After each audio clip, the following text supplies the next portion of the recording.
नमस्कार जय जगन्नाथ आपण मानक आम चैनल को बहुत बहुत स्वागत। वर्तमान आमे आपण मानक पई नहीं आसीछु जहाँकि आपणकर पाठ टीका वर्तमान नूतन भाव में जो श्रेणी गृहटी खोल जाइए जहाँकि शिशु बाटिका तो आपण माने समस्त शिक्षक माने प्रशिक्षण नहीं सारी जहाँकि से उल्लेख अच्छी जे जो शिक्षक माने आपणकर वर्तमान तो शिक्षक अभाव अच्छा किंतु तथापि जो शिक्षक माने शिशु बाटिका शिक्षादान देवे से प्रथम श्रेणी और द्वितीय श्रेणी को शिक्षादान देवे तो ताहाकू आमे लक्ष्य करी एठारे पाठटिकाटी प्रस्तुत करिछु दैनिक पाठटिका जहाँकि शिशु बाटिका 3 प्रथम और द्वितीय श्रेणी को नहीं।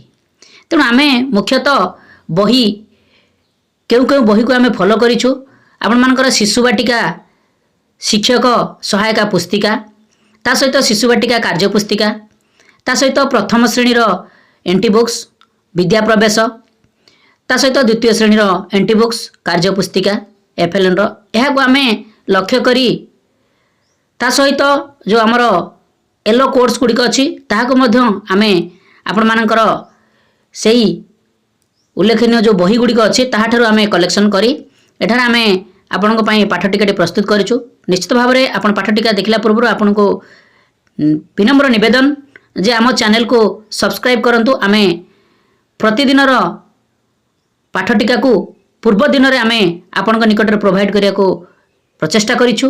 निश्चित भाव में आपण मानको सहायक हबो दैनिक पाठटिका लिखिबा पई ता सहित पाठ्यदान देबा पई सांगसाथी मानकू बहुमात्रा रे शेयर करंतु आमे आपणकर आशीर्वाद नित्यांत आवश्यक करुछु। देखो आमे आपण मानक पई नै आछू ता 11/7/2025 शुक्रवार शिशु बाटिका 3 प्रथम और द्वितीय श्रेणी दैनिक पाठटिकाटी आपण माने प्रथमे पाठटिका आरंभ करिबा पूर्वरु आपण मानक खातार एभली कलम गुड़िक करे नियंतु जहाँकि श्रेणी पीरियड समय विषय प्रसंग विकासर दिग दक्षता एलो कोर्स प्रत्याशित फलाफल शिक्षण सामग्री शिक्षण कार्य और मंतव्य एभली आपण कलम गुड़िक करे नियंतु। प्रथमे आपणकर कार्यक्रम आरंभ हो 10 टारू आरंभ हो 4टा पर्यंत तेणु 10 टारू 10:15 पर्यंत समय अवधि होची प्रार्थना कार्यक्रम। यापर आपणकर प्रथम पीरियड कार्यक्रम आरंभ हो जहाँकि 10:15 रु 11टा समय से आपणकर शिशु बाटिका 3 प्रथम और द्वितीय श्रेणी को एका सहित नेबे समान कार्यक्रम रहिबो। विषय प्रसंग मध्य सर्कल समय गोल बैठक मुक्त वार्तालाप आपणकर प्रथम और द्वितीय श्रेणी कार्यक्रम समान रहिबो। विकासर दिगरे सामाजिक आवेगिक और नैतिक विकास दक्षता रहिबो। परिष्कार परिच्छन्नता जांच करबा सह खाद्य गुड़िकर नाम कहिबे। एलो कोर्स होची पाठ्यक्रम लक्ष्य CG4 C4.6 प्रत्याशित फलाफल रहिबो। छात्र छात्री माने परिष्कार परिच्छन्नता रहिबा सहित विभिन्न खाद्यर नाम गुड़िक कहिबे। तो एभली आपणकर प्रथम और द्वितीय श्रेणी कार्यक्रम मध्य समान रहिबो। शिक्षण और सामग्री रहिबो खाद्यर चार्ट शिक्षण कार्य रहिबो पिलामानकर परिष्कार परिच्छन्नता जांच करबा सहित विभिन्न खाद्यर नाम को पचारिबी और बुझाई कहिबी। तो ये आपणकर प्रथम पीरियड कार्यक्रम परिसमाप्ति हेबो। यापर द्वितीय पीरियड आरंभ हेबो जहाँकि समय अवधि होची 11 टारू 11:45 इतरे आपणकर शिशु बाटिका 3 प्रथम और द्वितीय श्रेणी को समान कार्यक्रम रहिबो। विषय प्रसंग होची मुक्त खेल विकासर दिग रहिबो शारीरिक विकास दक्षता रहिबो निज इच्छा अनुसार खेल खेलिबे। एलो कोर्स होची CG2 C2.5 प्रत्याशित फलाफल रहिबो। छात्र छात्री माने गड़ीबा तोलिबा कोणरू विभिन्न सामग्री आनी सेतिरे पजल ब्लॉक्स विभिन्न आकृति तैयारी करिवे। TLM आवश्यक विभिन्न खेल सामग्री शिक्षण कार्य रहिबो पिलामानंकु विभिन्न आकृति ब्लॉक्स पजल तैयारी करिवारे अभ्यास करिबी। तो एभली आपणकर द्वितीय पीरियड टी परिसमाप्ति हेबो। एहा परे तृतीय पीरियड कार्यक्रम आरंभ हेबो जाकि प्रथमे आपण शिशु बाटिका 3 और प्रथम श्रेणी समान कार्यक्रम रहिबो। समय अवधि होची 11:45 रु 12:45 विषय प्रसंग होची संख्या और परिवेश ज्ञान प्रथम श्रेणी मध्य समान रहिबो। विकासर दिग रहिबो बौद्धिक विकास दक्षता रहिबो पाख दूर ऊपर तल बड़ छोटर धारणा पाइबे। एलो कोर्स होची CG8 C8.8 प्रत्याशित फलाफल रहिबो शिक्षार्थी माने विभिन्न उपकरण नहीं छोट बड़ ऊपर तल पाख दूरर धारणा पाइबे। तो ये आपण प्रथम श्रेणी मध्य समान कार्यक्रम रहिबो।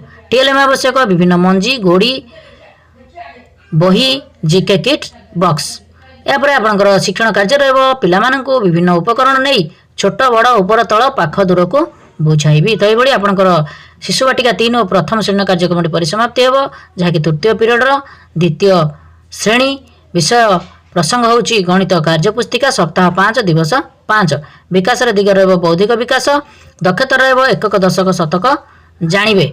येलो कोर्स होउची M202 प्रत्यक्ष फलाफल रहिबो शिक्षार्थी माने कार्यपुस्तिका निर्भुल भावे पूर्ण करिवे।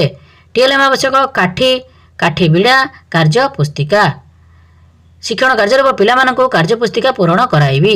तो ये आपंकर तृतीय पीरियडर कार्यक्रमटी परिसमाप्ति हो। यापर चतुर्थ पीरियड आपंकर शिशु बाटिका 3 और प्रथम श्रेणी को एका सहित नेबे समान कार्यक्रम हो। समय अवधि 12:45 गोटे 15 विषय प्रसंग होची कलात्मक कार्य करिवे जहाँकि प्रथम श्रेणी और द्वितीय श्रेणी समान रहिबो। विकास दिग रहिबो सृजनशीलता और सौंदर्यबोध विकास दक्षता रहिबो मिलित भावे कलात्मक कार्य करिवे।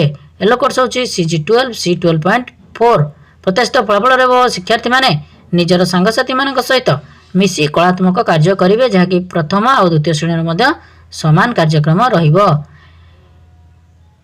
टीएलएम आवश्यक कार्डबोर्ड अठा कईंची पेपर आउ तुली शिक्षण कार्य रहिबो पिलामानंको कलात्मक कार्य करिवारे सहाय्य करिवि और बुझाई कहिबी।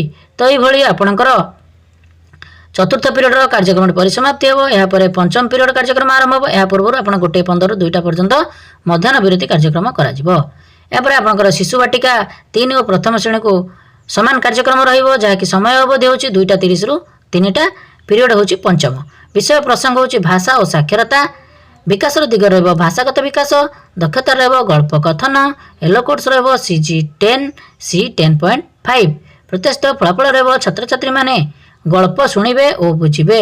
शिक्षण सामग्री आवश्यकता पड़ो गल्प बही चित्र कार्ड शिक्षण कार्य रहिबो पिलामानंकु गल्प कहिबी और बुझाइबी।